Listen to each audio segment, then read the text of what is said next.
Hey, I wanted to walk you through the process I use in my mountain artwork. I think it resonates with me because of the repeating line work. It's really meditative. I really like the contours the line makes, mountain shapes. So I'll just jump right into it. All right, I've already got this taped down paper so I can add watercolors later. And I'm just going to use a straight edge here. First step is to draw the pencil. I like to do so. Straight line across. And then I use the template. You could just draw like squares and other shapes on here if you wanted to, but I like the precision of the template. I just start to add in shapes for whatever reason. Hexagons really speak to me.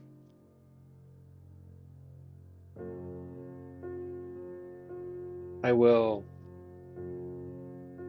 use different orientations and take the center line here above and below this initial line, which creates the base of the mountains. Kind of thinking that in the middle, there'll be a higher area possibly, so bigger shape there. But again, doesn't really matter.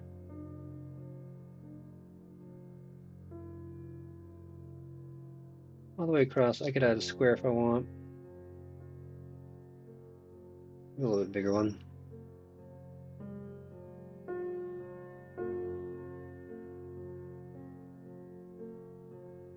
And another hexagon. Experiment how far to place them and place them apart, closer together. These are kind of far apart. I'm not sure. I may have to go back to them.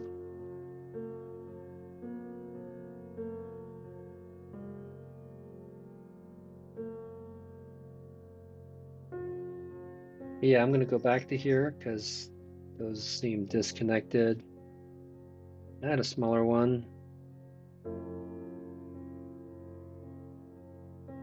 Oh, there's again the base of the mountains with the initial set of hexagons. Now I'm going to use a pen. I like to use the Pentel Arts Hybrid Technica pen for this next step. And I just do this 3 repeating lines all the way across, changing the angles, and as I go. Showing is better than telling. So here we go. And I'm going to be moving around a lot, so hopefully that won't get too disconcerting.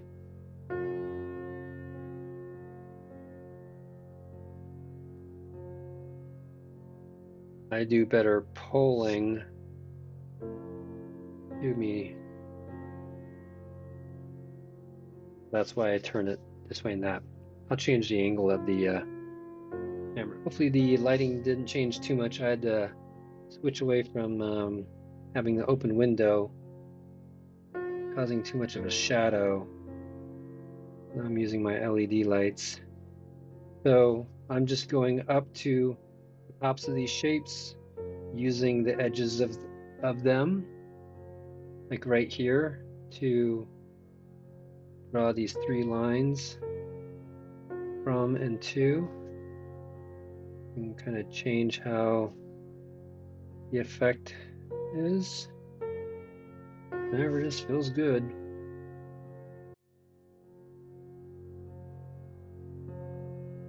All the way across.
Alright, so I made it all the way across.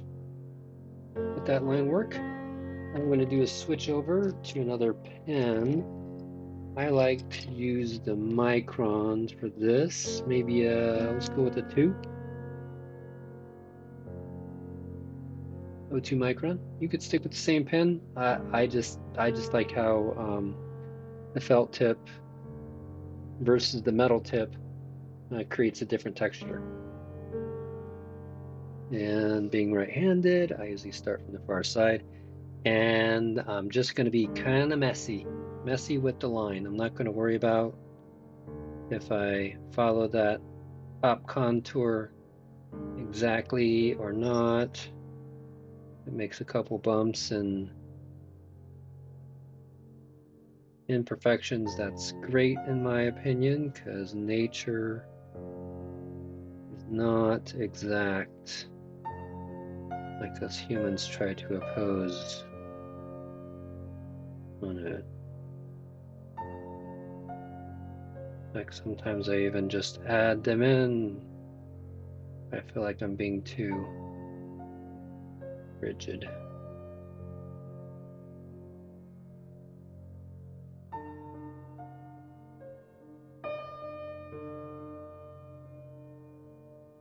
Alright, there you go.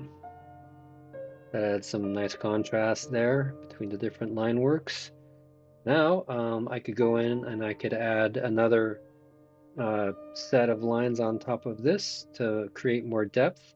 I think I'm actually going to do that with another set of shapes also.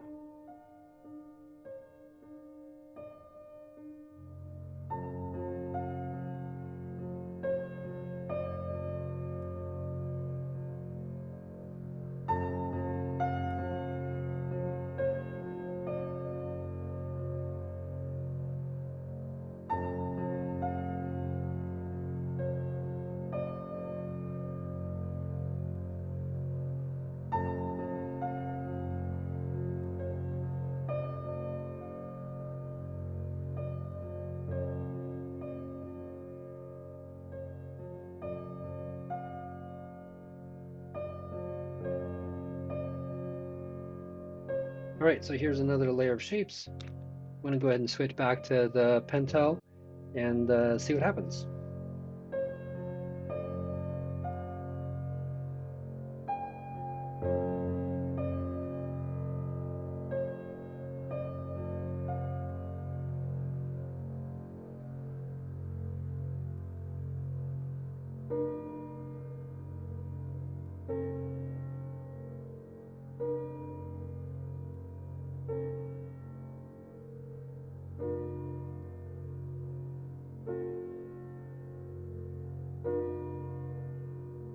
Okay, so again, I'll take Pentel, or excuse me, the Micron, and in the ridge lines.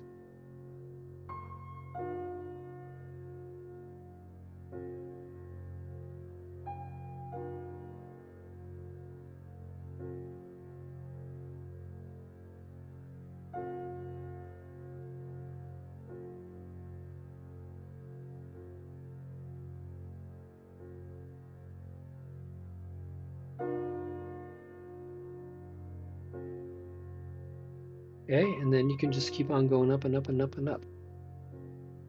Oh, let me play around with this and I'll come back. All right, so I think I'm done with that process.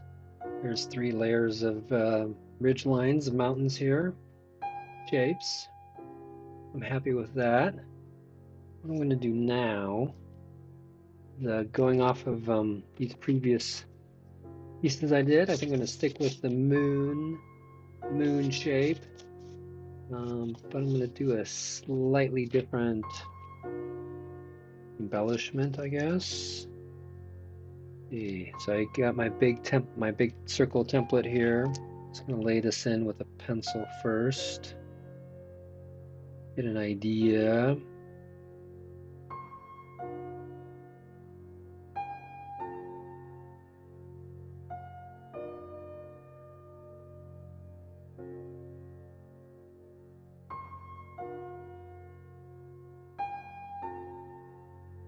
Yeah, I think that's gonna work. Okay. Let's commit. Let's commit to it. Let me go with a 1 micron. Yep. I'm gonna go with a 1 micron here.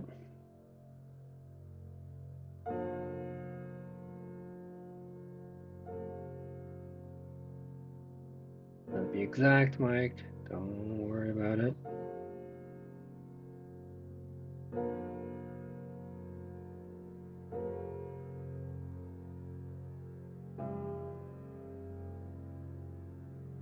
Okay.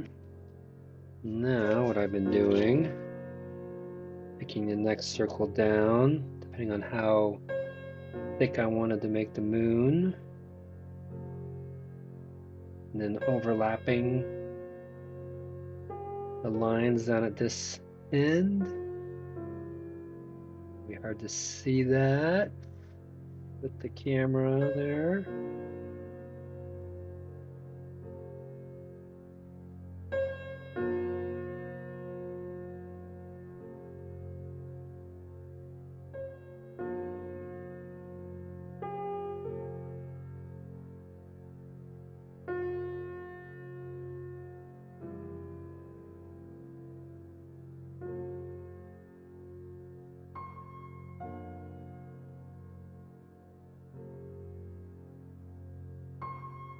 Well, I had a little bit of imperfection there in the moon.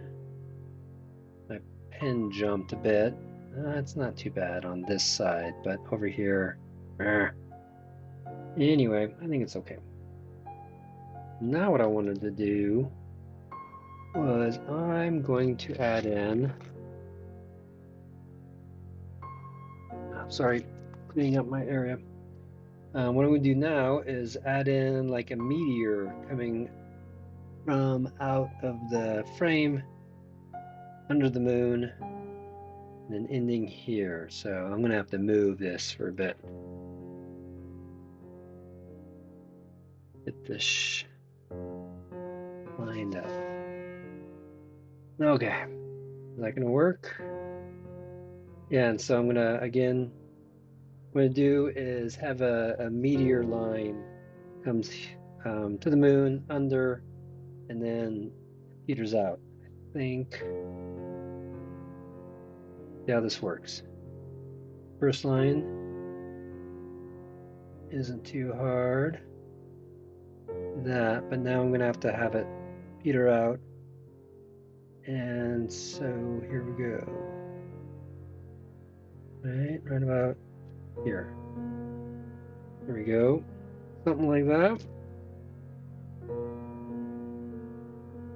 There's my meteor streaking across the sky. And now I just think I need to do some painting. Not sure if I'll take out the squares or excuse me, the shapes or not. I've done both, where I've erased the initial shapes, and this one I kept it in, and I think it kind of looks pretty cool. I'll see what I feel like. All right, well, thanks for your time. Hope that gave you some information, and I'll go ahead and post the finished product in my channel posting. So, see you there. Bye.